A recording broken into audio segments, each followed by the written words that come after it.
अहिलेभन्दा 13 घण्टा अगाडि मात्रै सामाजिक सञ्जालमा पत्रकार सीताराम बरालज्यूले प्रधानमन्त्री कार्यालयको अगाडिपट्टिबाट एउटा प्रत्यक्ष प्रसारण गर्नुभयो। अहिलेको हाम्रो बुझाइमा फेसबुक लाइभमा उहाँले प्रधानमन्त्री कार्यालयको सेरोफेरोको विषयमा भन्दै हुनुहुन्थ्यो।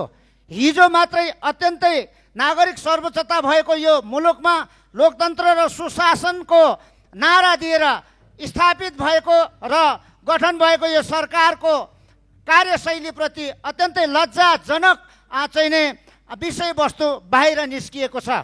सम्मान्य सभामुख महोदय, संवैधानिक निकायका प्रमुख, अख्तियार दुरुपयोग अनुसन्धान आयोगका प्रमुख तथा पदाधिकारीहरूलाई प्रधानमन्त्री कार्यालयमा थुनेर प्रधानमन्त्री कार्यालयबाटै पक्राउ पूर्जी जारी गर्न बाध्य बनाइने, नत्र भए प्रधानमन्त्री कार्यालयको कोठाभित्रै निज पदाधिकारीहरूलाई थुन्ने धम्कीका साथमा पक्राउ पूर्जी जारी भएको कुरा बाहिर आएको छ।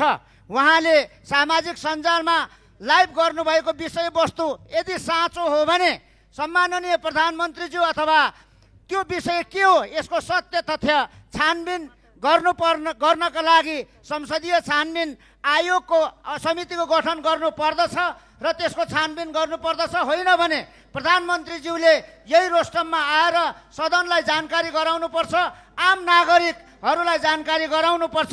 सम्मान्य सभामुख महोदय, दुरुपयोग अनुसन्धान आयोग एउटा संवैधानिक निकाय भएको हुनाले त्यसका आफ्नै दायराहरू हुन्छन्, आफ्नै अधिकार, संवैधानिक अधिकारहरू हुन्छन्। संविधानले परिभाषित गरेको छ, चिनेको छ भनेपछि हामी अख्तियार दुरुपयोग अनुसन्धान आयोगले निर्णय गरेका विषयवस्तुहरूमा हामी सदैव सम्मान गर्ने गर्दछौँ, पालना गर्ने गर्दछौँ। यस विषयमा सम्मान्य सभामुखज्यू मार्फतबाट प्रधानमन्त्री कार्यालयको ध्यानाकर्षण गराउँदै छिटोभन्दा छिटो उहाँको प्रश्न जवाबको अपेक्षा गर्दछौँ। जय नेपाल।